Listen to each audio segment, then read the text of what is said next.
¿Qué tal? Bienvenidos una vez más a Marcano Sin Tapujos. Hoy es 13 de mayo del 2026 y lo que vamos a denunciar en esta transmisión en vivo no es un tema desconocido para ustedes. Si usted está aquí por primera vez, quédese. Si ya nos conoce, prepárese, porque el recordatorio de nuestra denuncia va a fondo. Antes de comenzar, suscríbase ahora mismo. Active la campanita y déjenos su me gusta. Este canal se sostiene con su respaldo y ese respaldo es lo que nos permite hablar sin miedo, sin filtro y sin censura.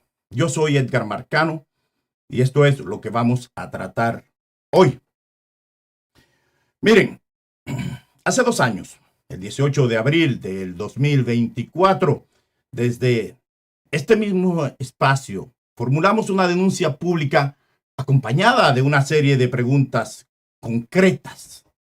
Una denuncia incómoda, rigurosa, documentada, que apuntaba directamente hacia el consulado de la República Dominicana en Montreal y hacia la persona designada al frente de esa representación, la señora Gwina Maris Serrata Encarnación.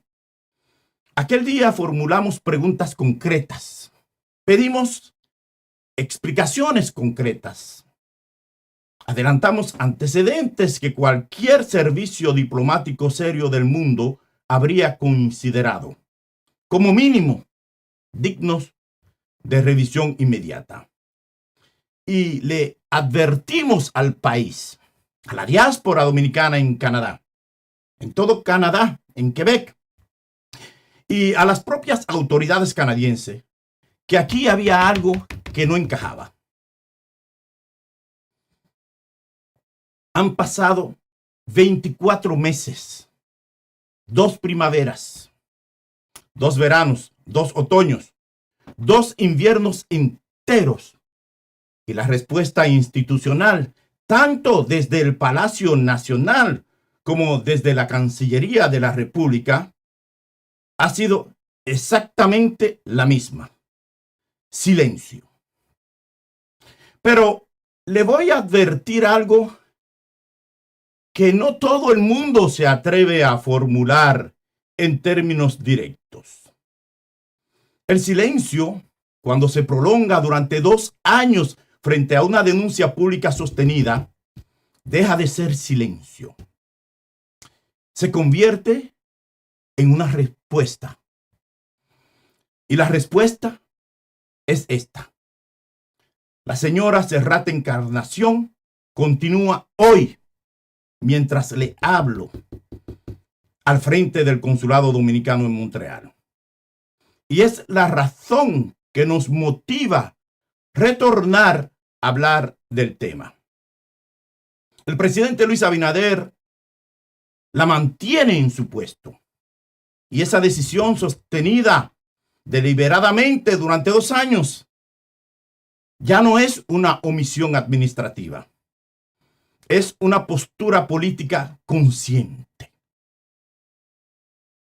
Le voy a recordar sistemáticamente lo que hace 2 años pusimos sobre la mesa, para que nadie diga mañana que no se le advirtió a tiempo. Primero, que diversos medios y voces de la oposición ya señalaban en aquel entonces una presunta cercanía entre estructuras del partido gobernante y redes vinculadas al narcotráfico y al lavado de activos. Acusaciones graves, con testimonios, con documentos filtrados, con patrones financieros llamativos en cuentas asociadas a candidatos. Segundo, que sobre la designación o la designada cónsul en Montreal pesaba, según expedientes públicos y reportes de prensa, un episodio judicial mayúsculo. El caso del 2011, en el cual un tribunal de los Países Bajos se trasladó hasta la República Dominicana para investigar a 2 ciudadanos dominicanos detenidos en aquel país europeo en el marco de un presunto intento de homicidio por encargo en el cual la señora Encarnación habría figurado como objetivo. Tercero, que la documentación periodística de septiembre de 2011, vinculada al ciudadano Luis Alfonso Reyes, conocido como La Perra, con Hamlet Vladimir Paulino Lugo, este último, supuestamente, ha llegado a la señora Encarnación Serrata o Serrata Encarnación.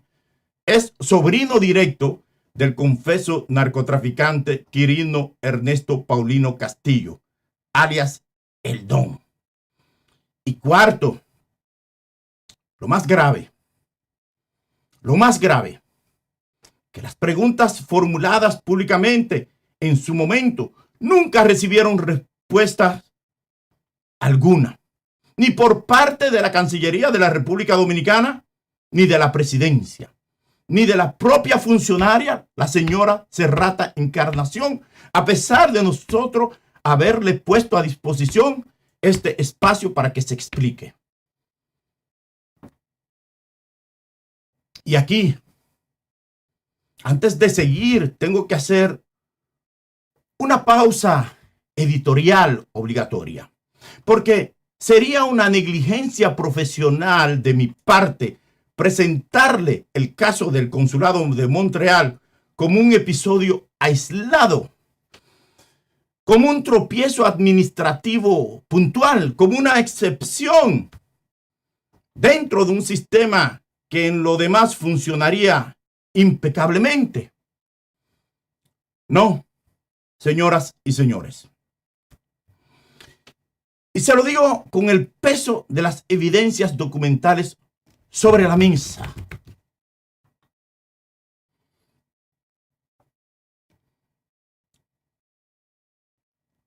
Permítanme algo aquí sobre la mesa. El 20 de octubre del 2025, el periódico Diario Libre publicó un inventario que cualquier observador serio del país tiene la obligación de revisar línea por línea. Eso que ustedes están viendo en pantalla. Un inventario que no proviene ni de la oposición política, ni de un panfleto adversario, sino de una de las casas editoriales más representadas de la prensa dominicana. Un inventario que documenta con nombres, con fechas y con cargos a más de 10 figuras vinculadas formalmente al Partido Revolucionario Moderno, PRM, que han sido investigadas, procesadas o ya condenadas por delitos directamente relacionados con el narcotráfico. Le voy a recitar los nombres despacio para que se le queden grabados. Yamil Abreu, exdirector municipal de Las Lagunas, en Azua, dirigente activo del PRM al momento de su apresamiento, extraditado a Estados Unidos en plena campaña del 2020, bajo la acusación de mantener contacto con el cartel de Sinaloa. Ahí está. Miguel Gutiérrez, diputado del PRM, arrestado en Miami en el 2021 y condenado en el 2024 a 16 años de prisión por traficar cocaína hacia territorio estadounidense. Hasta donde se conoce públicamente, el PRM no informó haberlo expulsado, como establecen sus propios estatus en el artículo 65. Fabio Augusto Jorge Puras, ex asesor honorífico para las zonas francas destituido por el propio Poder Ejecutivo en mayo del 2025, mediante el decreto 273-25, después que un jurado federal estadounidense lo acusara de distribuir cocaína entre Colombia, República Dominicana y Estados Unidos en los años 2019-2020.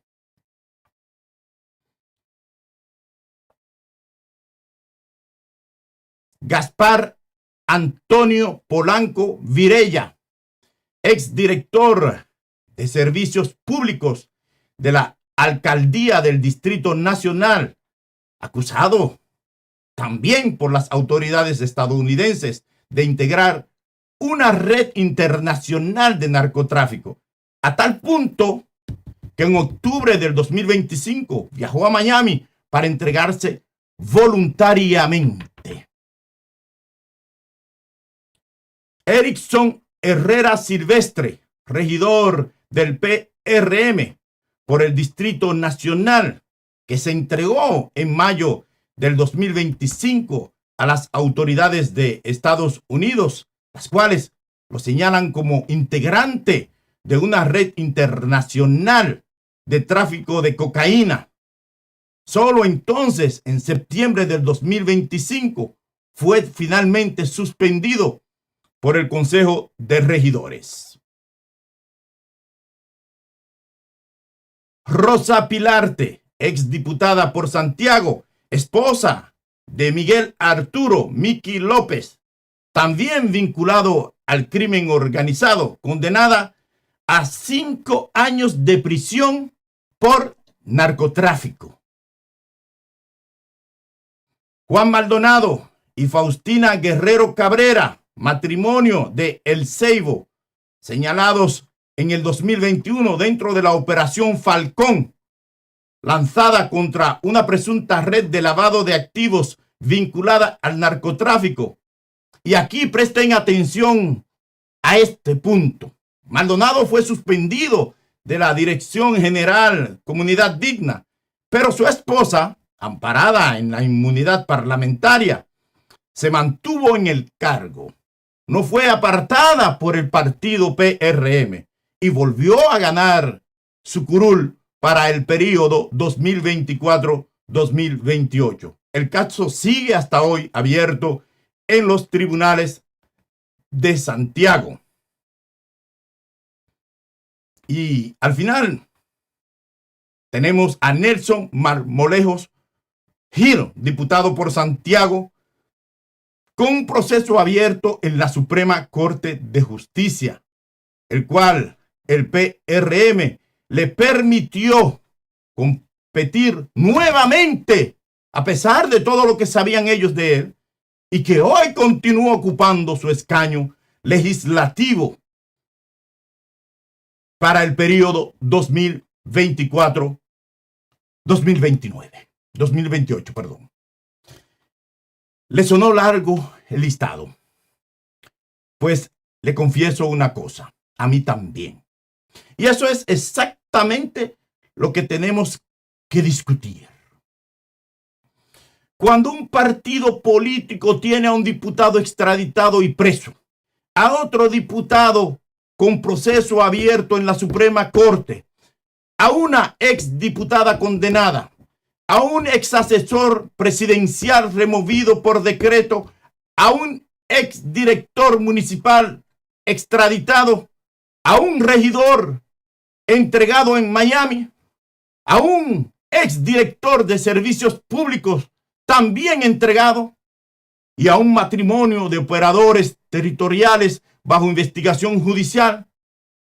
Ya no estamos hablando de manzanas podridas. Estamos hablando de un patrón. Y un patrón repetido durante años deja de ser coincidencia y empieza a ser cultura organizacional. El propio PRM en respuesta pública a estas revelaciones declaró sostener una posición firme, categórica e inquebrantable frente a cualquier vínculo con el narcotráfico. Hermoso comunicado, magnífica retórica.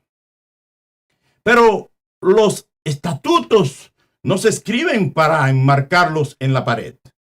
Los estatutos se aplican. Y si el artículo 65 del PRM establece la expulsión de los sentenciados y los sentenciados continúan formalmente vinculados al partido, la palabra que describe esa contradicción en español llano no es firmeza, es complicidad institucional por omisión. Y ahora, por favor, conecte los puntos conmigo.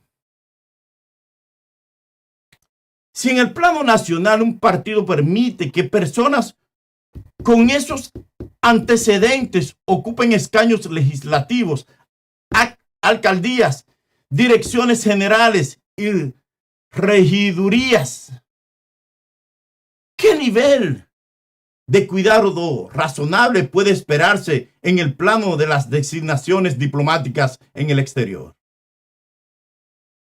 La respuesta, lamentablemente, ya la tenemos delante de los ojos. Se llama Consulado de la República Dominicana en Montreal y se llama Guina Maris Serrata Encarnación. El caso de Montreal no es un episodio suelto.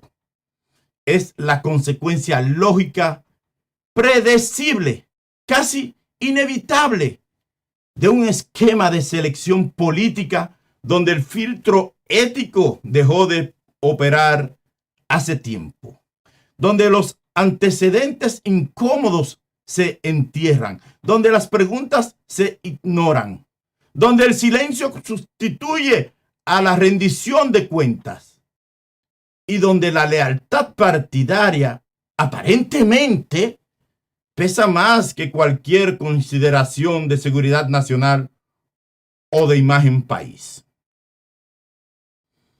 Por eso, 2 años después, tengo la obligación de repetir las preguntas que formulamos en aquella edición y de añadir las que el inventario de Diario Libre vuelve absolutamente urgentes. Señor presidente Luis Abinader, le hablo directamente. Le haré 5 preguntas. Y la hago con respeto, pero también con firmeza. Primera pregunta. ¿Por qué, después de 2 años de cuestionamientos públicos sostenidos, su gobierno ha decidido mantener en el Consulado de Montreal a una funcionaria sobre la cual pesan los antecedentes que aquí volvemos a documentar? Segunda, ¿por qué en un país que su propia administración presenta ante el mundo como ejemplo de profundización democrática, los criterios de selección de cabezas diplomáticas en una potencia del G7 carecen del filtro elemental que cualquier democracia consolidada aplica de rutina? Tercero, ¿cómo se explica frente a la opinión pública dominicana y frente a la diáspora en Canadá que la respuesta institucional del PRM ante diputados, regidores y funcionarios señalados por narcotráfico haya sido tan tibia, tan demorada y en varios casos sencillamente inexistente?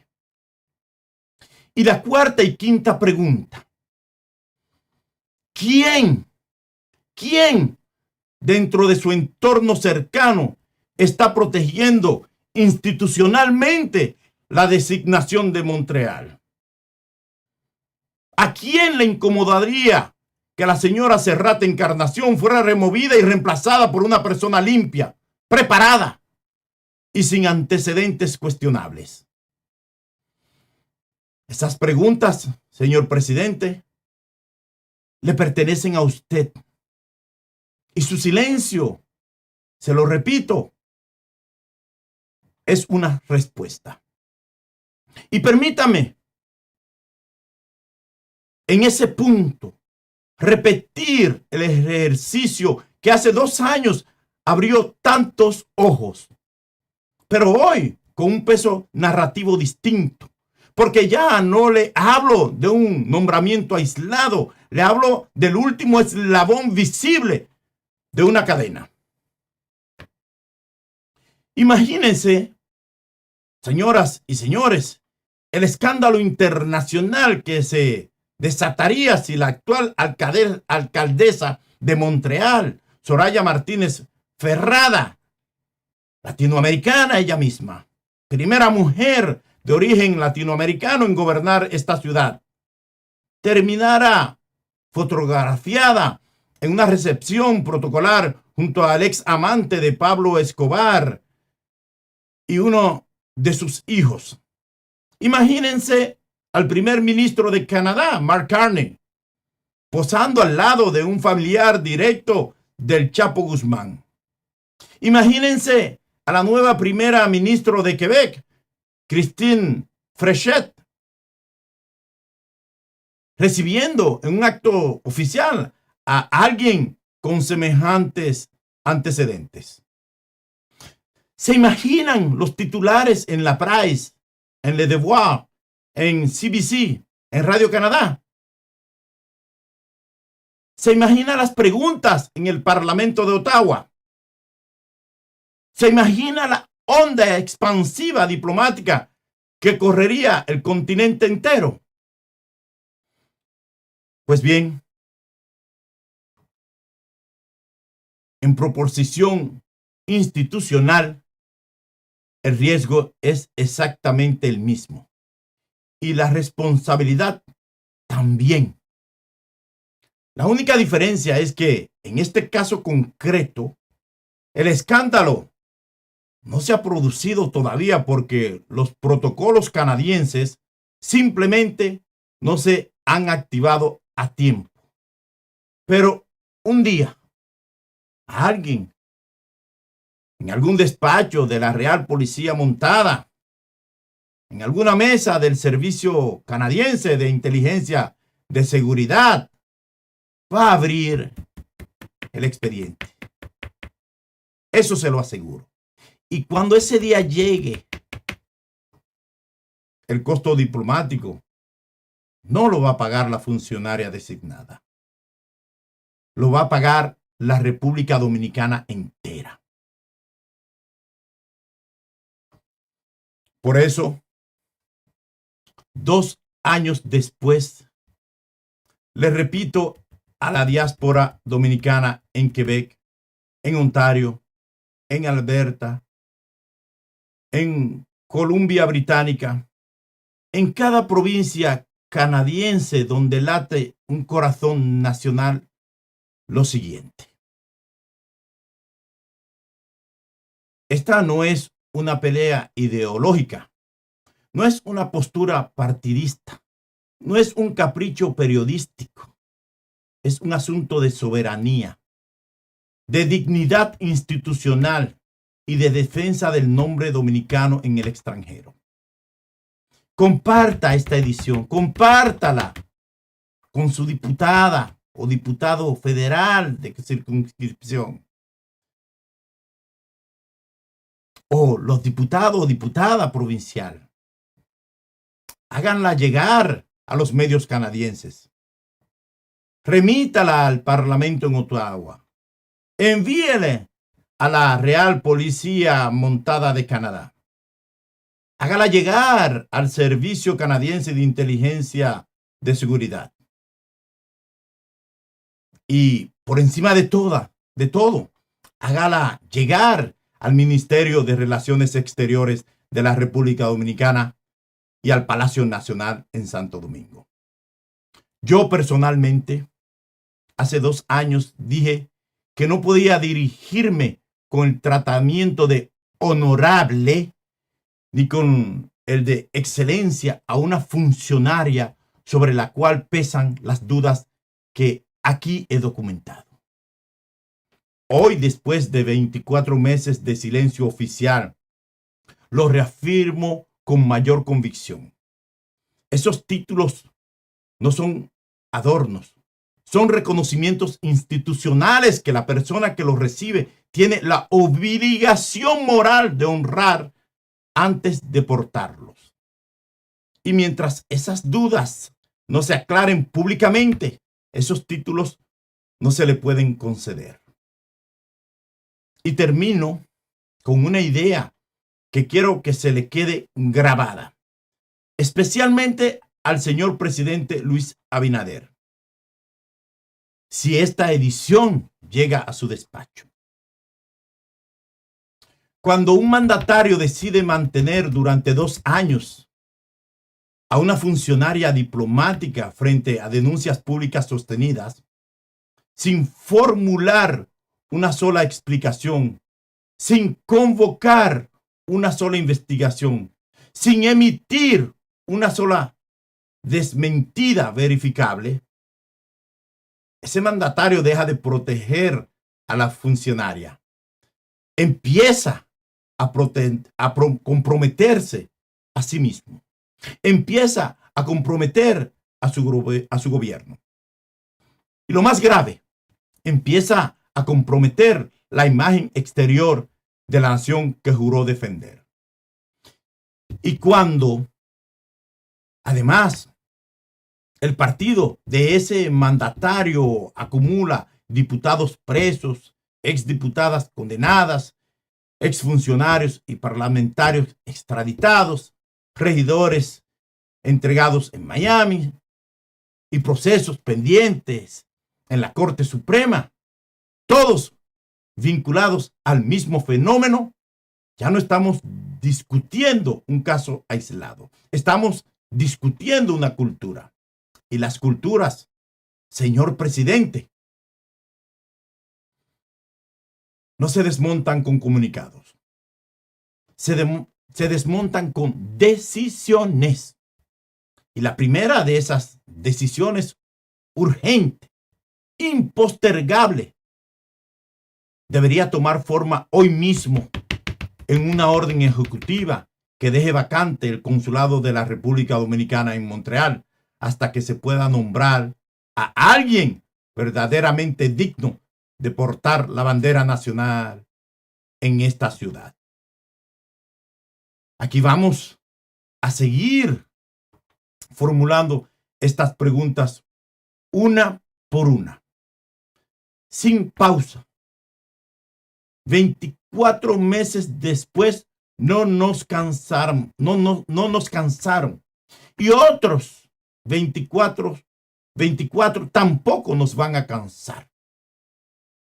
Hasta que alguien en Santo Domingo o en Ottawa tenga la valentía o al menos la decencia institucional mínima de responderla. Gracias de corazón por quedarse con nosotros hasta el final de esta transmisión en vivo. Si aún no se ha suscrito al canal, este es el momento de hacerlo. Déjenos su me gusta, active la campanita y acompáñenos en las próximas ediciones. Su respaldo mantiene este espacio vivo, libre y sin censura. Recuerde que esto fue un en vivo. Yo soy Edgar Marcano y esto, como siempre, es Marcano sin tapujos. Nos vemos en la próxima edición.